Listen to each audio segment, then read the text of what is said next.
And first of all, aspect ratio. Should you use 16:9 or 4:3? That's a good question. So let's just jump to a fresh blank new presentation. Let's just go to Design tab, Slide Size, and here we have a couple of options, 4:3 and 16:9. So let me just click on 4:3 so that we can see how it looks like. Let's just click on Maximize. And as you can see, 4:3 looks pretty much like a square. It has this kind of squarish look. And widescreen 16:9 has a wider look.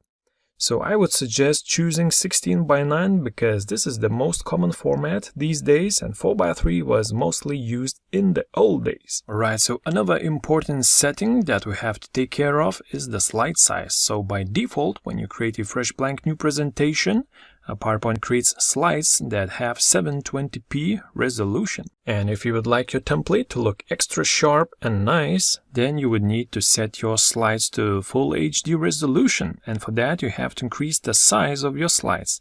And we can do that at the same place where we have found the aspect ratios. We just have to insert the necessary values for the width and height. So let's get back to this presentation, and here, as you can see, we have to insert 67.73 centimeters for the width. You can use the corresponding inch values if you have your system in inches. And for the width, let's use 38.1 centimeters. And let's hit OK.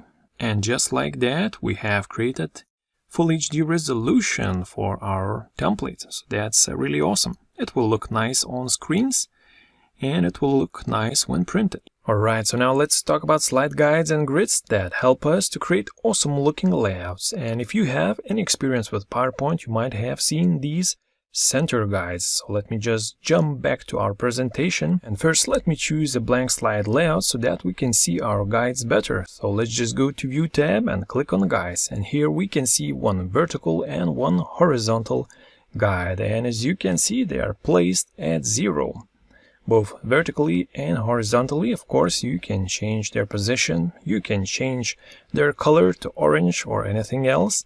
And of course, we can add additional vertical and horizontal guides. So that's super duper awesome. And this is only the beginning. We can add slide margins. These are vertical and horizontal guides, which will help us and make sure that we don't place any slide content too close to the edge of the slide. So that's really important.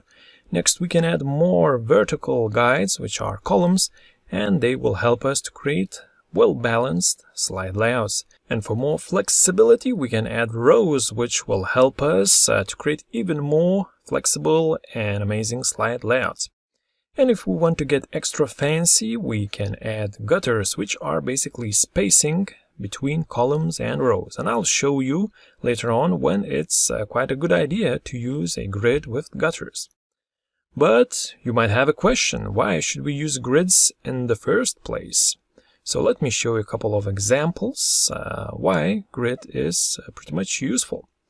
So let me just activate guides. As you can see, I have created some guides in this template. So let me just go to selection pane and let me show you some information about this grid. So I have created a grid 16:8.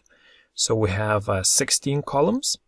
We have 8 rows, we have a margin of 3 centimeters, and we have no gutters, so no spacing between the columns. Alright, and now as you can see, all of the slide content is nicely positioned, on the grid. So the grid really helps us to space out and to position everything nicely.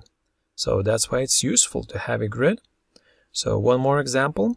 As you can see on this slide as well, all of the slide content is positioned on the grid and everything looks well balanced. Alright, and here is an example of a grid with gutters. As you can see, we have some spacing between these photos. And this kind of layout is really useful when you are creating some kind of portfolio slide layout. Right, so now let me show you how we can actually set up a grid. We can do it manually or we can do it with a free PowerPoint add-in called BrightSlide. Alright, so as before, we can click on Guides to see our center guides.